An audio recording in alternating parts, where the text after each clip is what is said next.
let's talk about social media, man, because like it's been the thing for, I would say, like the last 10 years now. I feel like we've been in the prime of social media for the last 10 years now, like a full decade.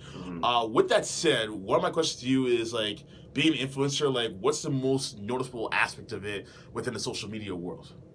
What's the most notable aspect Of just social media in general for you? For me, I think the thing that has impacted me the most is, I guess, a sense of belonging.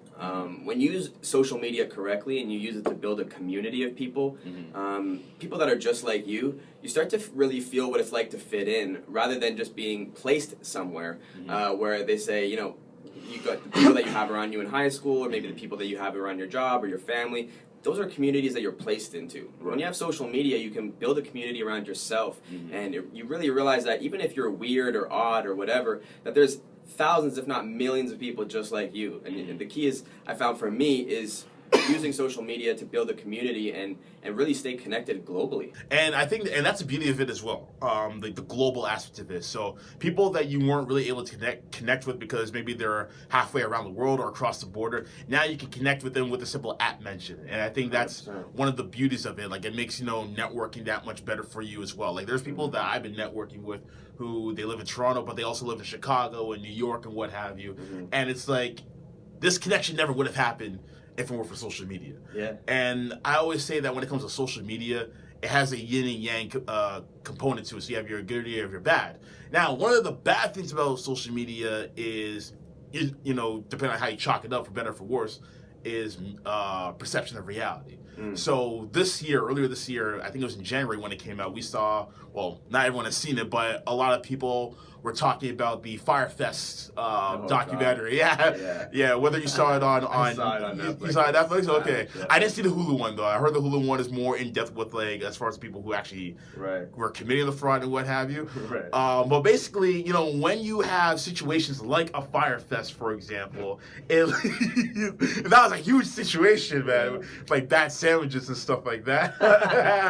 But when you have a situation like that, you know, it kind of leads you to know that there are people out there who are willing to use social media to mislead people. So my question is to you, as an influencer, do you see that the worst case scenario for those who let social media overtake their better judgment? I mean, yeah, shoot. The reality is, though, like, before social media, we've been being programmed everywhere. Right. Every decision we make is an emotional decision. That's the only part of our brain that actually activates when we're making a decision.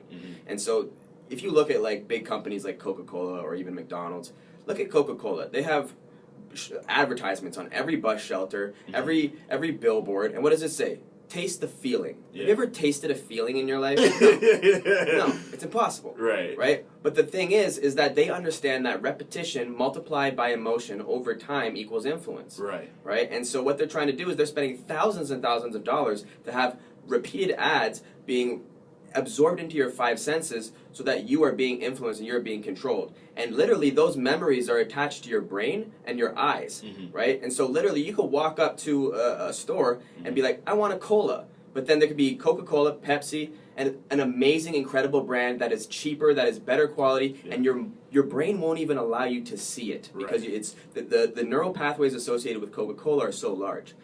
And so, as far as social media goes, I mean, yeah, it's the same thing happening. But now, it's put in the power of the people, right? And the real truth is it's the power of the pupil. The people who control your eyes control your mind. But if you're a part of that people group on social media, it gives us the power back. We do still need to be discerning, and we still need to, you know, make better choices. Of course. But at least for me as an influencer, one of the biggest things that I do is if I'm going to be promoting something that, you know, is not my company, I always put the hashtag ad beside it. That's how you know, okay, this is an ad. You need to be aware. This may not necessarily be this person telling you their real opinion on things. Right, absolutely. And, you know, it just kind of leads you to believe that, you know, you say something long enough that people may actually believe it. That's like, how it works. Like, essentially, like when Lil Wayne kept on saying he was the best rapper alive. He may not have been the best rapper alive, but he said it so much that people are like, yo, I think he might be the best rapper alive. I know. Don't get me wrong, he had some songs where I'm like, oh, okay, that was kind of impressive. Yeah. But, like, again, it's one of those, like, repetition that you do it so much that people will eventually believe it because it's being blasted out into the stratosphere so often. It can be the case of the bigger brand as far as like footwear is concerned versus something that's a bit more smaller and more unknown and more obscure. Basically, we buy the bigger one because they have most of their ads on there. They may stand for something that may be a bit more profound, but like the quality of the shoe may not be as good as the little one. But we'll never know because we're too focused on the bigger brand, essentially. Yeah, 100%, right. And mind you, that's no shot to like any of the bigger brands, whatever. Like some of them do actually shots all day. All day. I'm not buying none of that. Hey man, I just got some sweet Nikes in the mail the other day, man. Like I've been wanting those for a minute. So okay. Mind you, I don't buy sneakers all the time, so it was like, okay, cool. Time to go for my my 1 in every 6 year shopping for shoes. So I was okay with that. Nike wants to sponsor me. I'm not gonna say no. I know, I'm not gonna say no either. Hey, Nike, what are you doing tonight? What are you doing today? Let's talk. But yeah, man, so like, yeah, watching that like documentary, like it's almost scary in the sense that people with their better judgment will just kind of throw money at something because of the fact that something is being promoted so, I guess beautifully in a sense, because you go back to that fire ad where they have like the models and the influencers on the beach and there's the bonfire and everyone's chilling in the villa and everything looks so exquisite. And essentially what they did was they're trying to sell you a lifestyle and what have you. They're just trying to show you a lifestyle that you may not ever be able to attain, but for at least a day or a weekend, you can feel as though you own that lifestyle because of what they're trying to promote to you. But then in reality, it was like hurricane relief tents and sandwiches that had no meat in it with styrofoam plates. I mean, it was a gong show. My God. Yeah. So it's just like it's funny because it's like it reminds me of those memes that you see on the internet. It's like I think it's called like what you see versus reality or something like that. So it's just like what you want to see, but then the reality of the situation is like shit. But I think that's an important point too that you said, like, that they want to feel like they have that lifestyle. And again, that's what they were doing. They were triggering people's emotions and using people's influence to do it. Right. And it was a smart play on them, but like at the end of the day, it's like you took their money, sure, but then like you weren't able to recover from it. I know, man. It's so sad. I want to put out a hashtag pray for Ja Rule. That makes me so sad, bro. That man keeps taking L's, and he made all those good songs with Ashanti. I feel so bad about it, bro. For real. Did you actually see that clip of him from, I think it was this week, when he was performing at a basketball game? Was he saying like, was he trying to get people to cheer? Yeah. He's like, are you ready? Yeah. He's like, I guess not. I mean, poor dude. Oh, man. You know 50 was having a field day with that. You can only imagine. God, I cannot wait to see 50's reaction. It spoke for itself. And don't get me wrong, there were times where like I felt bad for Ja because like you said, he had a great career in the early 2000s. He was literally on top of the rap game. He was the most popular rapper at the time. Yeah. 50 said, nah, son, it's mine now. And then everyone just started hating him. Like, I hate him. It's on the drop of the time. It's like, no, he's lame. It's like, hey, look at that. It's like, no, he wasn't lame. So this guy came in and just made him think I was lame. Yeah. See, again, going back to marketing. Put it in somebody's head, they'll believe it. We all believed it. Yeah, 50 the bully, man. Yeah, he is a bully, man. He's petty. Super petty. Oh, man. Professional petty. For real, man. So let's keep it going with the social media topic. So for social media, when it comes to different platforms that are out there, in your experience, like, are there algorithms for each social media website in terms of how many followers you gain, as opposed to how many subscribers you gain as well? Or is there one platform where you're guaranteed to get more followers than the other? So are you guaranteed to get more followers on Instagram versus, let's say, Twitter, for example? Are there different algorithms that kind of lead up to those type of statistics? That's a good question. I think every platform has different algorithms to a certain capacity. Yeah. Instagram and Facebook might be the most similar, just because they're owned by the same company. But as far as following goes, I mean, for me personally, for somebody who's just starting out, I would say that Instagram really gives you the most opportunity to build your follower growth. Right. And the reason is because Instagram allows much higher levels of socializing during the day. Right. So, for example, on Instagram, you could follow and connect with and send out essentially like 500 mobile notifications a day. Right. But with Twitter, if you start doing that, not only will they, like, Instagram might, like, temporarily ban you from pressing the follow button. Yeah. Twitter is ruthless. You follow too much, they're like, we're deleting your account. Oh, it's wow. like, whoa. Snapchat is a closed circuit system, right? So you have to get people from another platform in order to get them on Snapchat. It's not there's not really much organic growth there outside of maybe like the Explore page version of what they have. Right. So and then Facebook is also pretty good as well, but it's a particular method of growing it. It's mainly content based. It's not really like good for somebody who's just starting out, maybe just learning how to make their own content and stuff like that. So I would say Instagram would probably be the best one for that. Right. Notice with Instagram in particular that it's probably the least difficult to gain followers, mainly because of the fact that Instagram is visual, so people can see what your business or what your whole page is about. So for somebody who's, let's say, like a basketball trainer, for example, they record a video of themselves doing drills and teaching those drills to other people. That's automatically going to give you a bit more followers than, let's say, if you're to do that on Twitter, because even though Twitter does have things where you can post videos and what have you, it's mostly character based, whereas Instagram is all visuals essentially.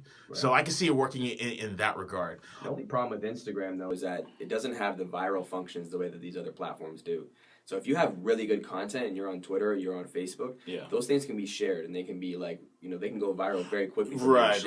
Instagram is not the same. Right. You literally have to download a plugin app in order to like repost or something like that. Most people don't do that. And so if you have really great content, get on Twitter, get on Facebook. Right. If you're still learning how to do content, or maybe you're not necessarily like super content rich, then get on Instagram and start like connecting with people and use it to build relationships as well. That's the biggest thing. Right. And sometimes it's a case where if your video or your photo or your post, whatever the case may be, is like really popular, then a friend may tag in another friend to watch it or something like that. But it depends on how popular it is. So it's not going to happen like just like that. It has to be like super popular, which I agree with you in that regard, that Facebook and Twitter can be reposted instantly because that function is already plugged in there. Whereas with Instagram, it's like I got to download this app and now I got to do all that. So a lot of the viral capacity that's happening on Instagram too is group chats actually. Okay. People have group chats with their friends and they send, stuff into the DM. But then it's like this DM sort of viral based network. It's like an underground pipeline in a sense. Yeah, exactly. Yeah, it's a good way to put it. Yeah, for sure. So because of the fact that we live in the